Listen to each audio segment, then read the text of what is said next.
Isso aí, galerinha. Questão bonita aqui pra gente discutir. Olha a página 354, na questão 47, uma questão com um contexto histórico bem importante. Um sujeito chamado Millikan, ele fez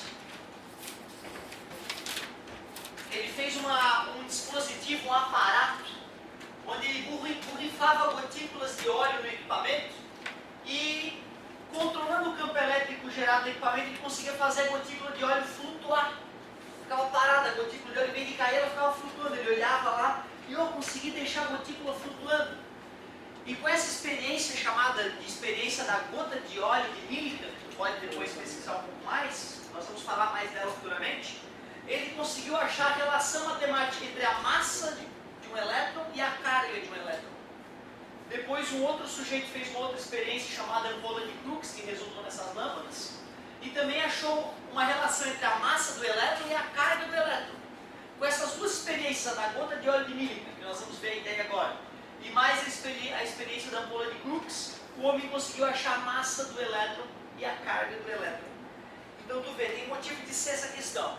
Página 35447 falava, uma gota de óleo, uma gotícula de óleo de massa 9,6 vezes 10 na menos 15 kg. Imagina a balança para poder calcular, para poder medir a massa dessa gotícula, né? 10 na menos 15. E carregada com carga elétrica de menos 3,2 vezes 10 a menos 19 coulomb, então tem 2 elétrons em excesso, cai verticalmente no vácuo. Então ela cai aceleradamente no início. Num certo instante, liga-se nessa região um campo elétrico uniforme e vertical apontando para baixo. Partículas positivas serão empurradas para baixo, mas como essa gotícula está carregada negativamente, tinha o peso, diagrama de corpo livre da gota, tinha o peso atuando nela para baixo, agora vai ter uma força elétrica atuando para cima. O módulo desse campo elétrico é ajustado até que a gotícula passa a cair em movimento retilíneo uniforme. Para que ocorra o movimento retilíneo uniforme é porque a força resultante é zero. E se a força resultante é zero, eu posso concluir que a força elétrica que atua nela é igual ao próprio peso, para poder resultante dar zero. Como o peso é m vezes g, eu posso calcular o valor dessa força elétrica. A massa é 9,6 vezes 10 na menos 15, a gravidade eu uso como 10, força é 9,6 vezes 10 na menos 14 newtons. E como ele pediu um módulo do campo elétrico para isso acontecer, campo elétrico nada mais é que força dividido pela carga, que recebe essa força. A força nós acabamos de medir, calcular, aliás, 9,6 vezes 10 na menos 14 newtons. E a carga é a carga da gotícula de óleo, que é em módulo, né? Então vai ficar 3,2 vezes 10 na menos 19 coulombs. Igual às casas, elimina a vírgula para fazer a divisão. Outra aqui a resposta. E igual. 96 dividido por 32 dá 3. Mantém a base, subtrai os expoentes, ou eu preferia fazer 10 na menos 19, passar para cima 10 na 19. 10 na 19 com 10 na menos 14, 10 na 5. Newton por Coulomb. 3 vezes 10 na 5 Newton por Coulomb. Letra A, de amor. Então, mais uma questãozinha completinha. Ele tem que saber da lei de Newton, né? Força resultante igual a zero, ele é U. E aí, por isso, através do diagrama de corpo livre, achava a força elétrica atuando na partícula. E depois, sabendo a força elétrica e sabendo a carga que recebeu essa força, usamos a definição de campo elétrico. Legal. Show de bola, uma boa medida. Tô louco para avançar, mas é tu que vai mandar, entendeu? Se vocês acharem que precisa de mais uma questãozinha, que a gente discuta mais um detalhezinho, a gente discute. Até deixa eu conferir uma coisa. Tu vê, ele só foi até campo elétrico ou não?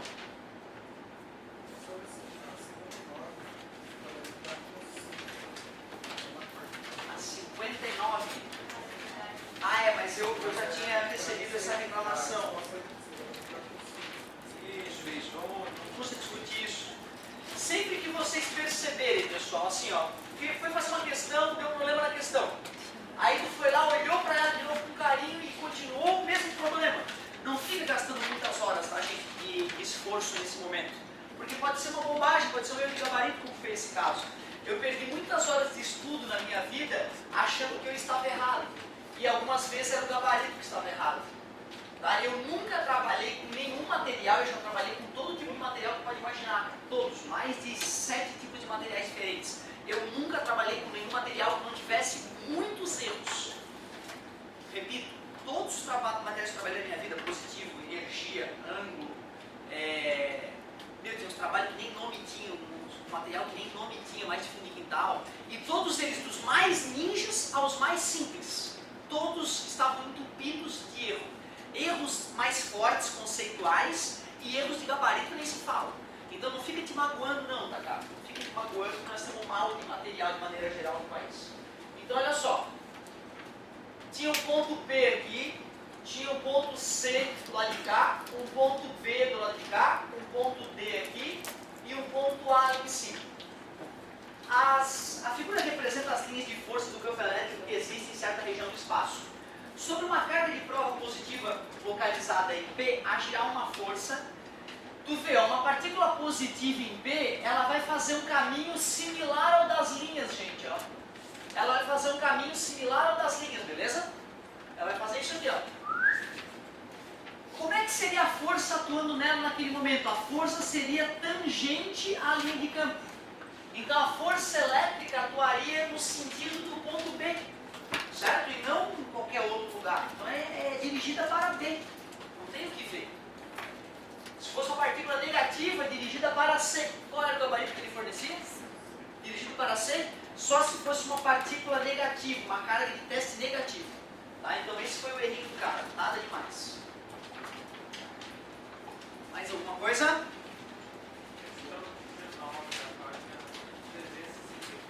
19 para 3,62.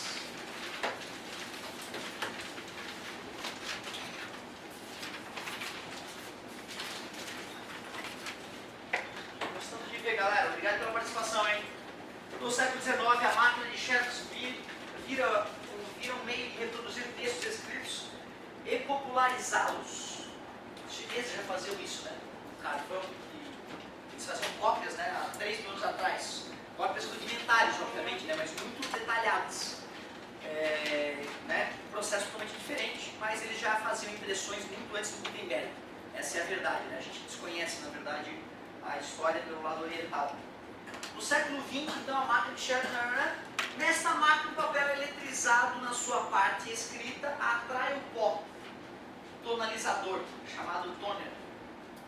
Se uma folha de papel ou campo elétrico originado pelas cargas for 160 Newton por Coulomb, qual a força em Newton?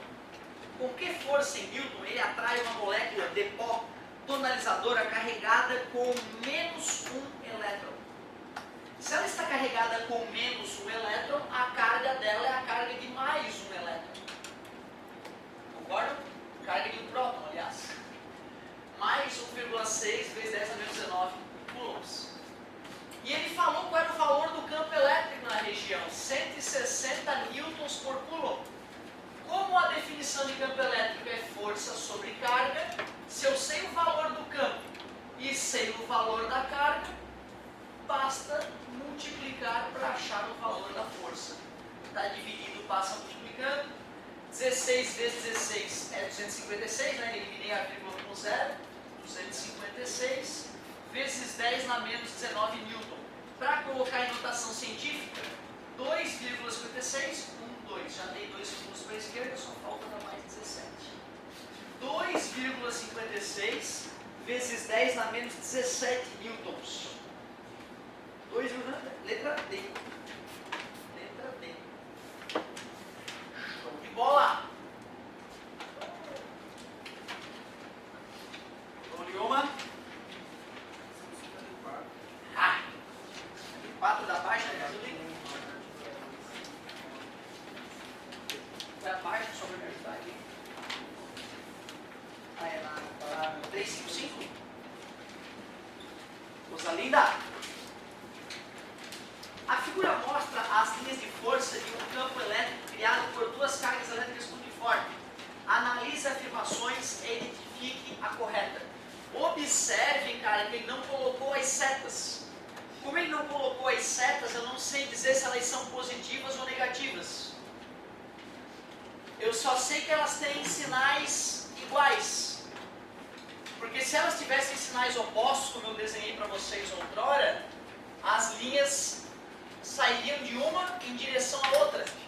E não é o que está acontecendo, né? Porque nós vimos que para o lado de cá, as linhas de campo estão muito mais próximas, né, para o lado de cá, do que por esse caminho aqui. Tá? Então aqui a densidade é muito maior, né? Para cá a densidade das linhas é muito maior do que pelo lado de lá. O campo elétrico representado na figura pode ser criado por cargas negativas? Pode. Pode ser as duas positivas ou as duas negativas. Ele falou positiva ou negativa, né? Positiva, pode. Pode-se concluir que o campo elétrico criado pela carga é uniforme. Que é isso? Uniformes são linhas paralelas igualmente espaçadas. Aqui o campo está muito menos intenso do que aqui, já que aqui as linhas são próximas, ali as linhas estão afastadas. Não! 3. Bela manhã, meu benefício. O campo representado pode ser criado por cargas elétricas de sinais. Jamais, se fossem sinais opostos, as linhas iriam de uma carga para outra. E essas linhas elas estão se repelindo, ela não está indo em uma direção à outra. Então são cargas de mesmo sinal, ou ambas positivas ou ambas negativas. Eu não sei porque não tem a seta da linha de força ou linha de campo. Então somente a uma é verdadeira. Confiram o gabarito, por favor. Só para a gente ver de repente, né? Eu não alteraria o gabarito, não é uma questão que me deixaria inseguro a ponto de eu não ter dúvida do gabarito. Mas, por exemplo, uma outra turma ali falava que as cargas estavam em repouso e eu li que as cargas estavam em movimento. Aí resolvi para carga em movimento. Aí a galera, o senhor gabaritou errado. Eu falei, mas a coisa está em movimento, então. Aí alguém, não, o senhor está em repouso. Deixa eu ler. Opa, está em repouso, então está certo. Então tem que ficar ligado. Eu erro quase diariamente. Tem que estar muito ligado nisso. Saideira, então, quero falar alguma coisa nova, pelo amor de Deus. Não que eu adoro fazer questão, tá? A aula para mim ficou muito mais divertida. E para mim, quanto mais difícil a questão, mais divertido é. Eu adoro aquela questão que eu dá um friozinho na barriga, entendeu? Putz, como é que é mesmo? Isso é maravilhoso, eu adoro. Eu poderia passar o meu dia todo fazendo questões de física do ITA, adoro. Só que eu preciso, em alguns momentos, dar uma passadinha de aula para vocês, certo? Por mais que a gente saiba que a aula não ensina nada, e depois que eu deixo isso claro, eu preciso vender aqui um pouquinho de física para vocês. Para ser rigoroso, eu já contei. A apostila 1 aqui de teoria eu já matei ela. Aí o aluno poderia, né, numa outra lá em Erechim, falar, professor, não falou daquela parte ali da 345. Tu vê, aquela coisa que ele faz na parte 345, já é a solução de um problema, né, cara? Eu não gosto de fazer aquilo. De qualquer forma, só para tu entender o que ele fez ali, né? Vamos discutir rapidamente aquela passagem e, por que não, de repente, mudar um pouquinho de física. Enquanto vocês arriscam mais questões dessa área, a gente podia mudar um pouquinho de física. Vai ser tão divertido.